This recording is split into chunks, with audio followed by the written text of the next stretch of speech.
ನಮಗೆಲ್ಲ ಬೆಟ್ಟದಷ್ಟು ಭಾರ, ನಿನಗೆ ಮಾತ್ರ ಬಿದಿರಿನಷ್ಟು ಹಗುರ. ಈ ಬಿದಿರನ್ನು ಎತ್ತಲು ನೀನೇಕೆ ಬೆಟ್ಟದಂತೆ ಉರುಳಿರುವೆ? ದಶಕಂಠ 20 ಭುಜಗಳಿಂದ ಎತ್ತುವೆ ಅಂದರೆ ಹೀಗೇಕೆ ಬಿದ್ದಿರುವೆ?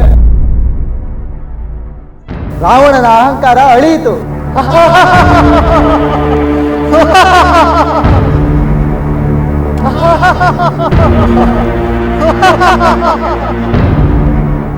ರಾವಣನಿಗೆ ಗರ್ವಭಂಗವಾಯಿತು.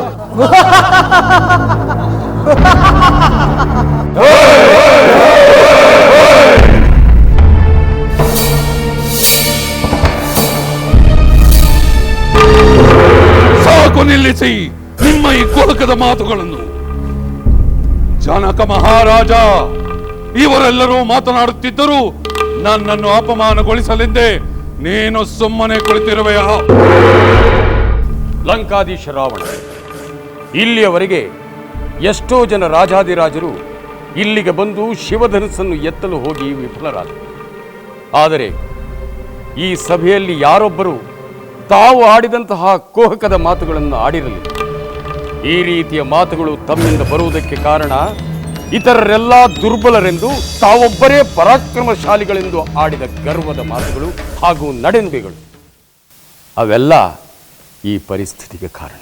ಜನಕ ಮಹಾರಾಜ, ಈ ಒಂದು ಸೋಲಿನಿಂದ ನನ್ನ ಪರಾಕ್ರಮವನ್ನು ಆಡಿಕೊಂಡವರೆಲ್ಲರೆದುರಿಗೂ ನನ್ನ ಬಲವೇನೆಂದು ತೋರಿಸುತ್ತೇನೆ. ಇದುವರೆಗೂ ನೀವು ಕೇಳಿರುವ ರಾವಣನ ಚರಿತ್ರೆ, ಪರಾಕ್ರಮದ ಚರಿತ್ರೆ ಹಿಂದೆಂದೂ ನಡೆದಿಲ್ಲ. ಇನ್ನು ಮುಂದೆ ಹೆಚ್ಚು ನಡೆಯುವುದು.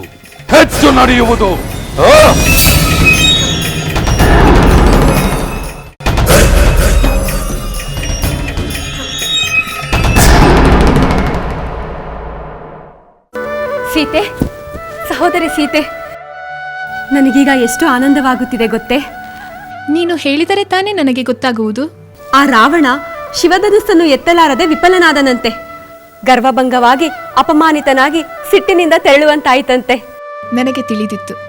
ಹಾ, ನಿನಗೆ ಹೇಗೆ ತಿಳಿದಿತ್ತು? ಯಾರು ಹೇಳಿದರು? ಈ ಗಿಳಿ. ಈ ಚಿತ್ರದಲ್ಲಿರುವ ಗಿಣಿ ಹೇಳಿತೆ?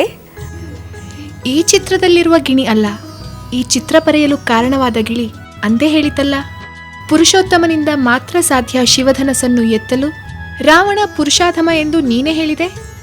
ಹಾಗಿದ್ದ ಮೇಲೆ ಶಿವಧನಸ್ಸನ್ನು ಎತ್ತಲು ಸಾಧ್ಯವೇ ಇಲ್ಲ ಎಂದು ನಾನು ನಂಬಿದೆ.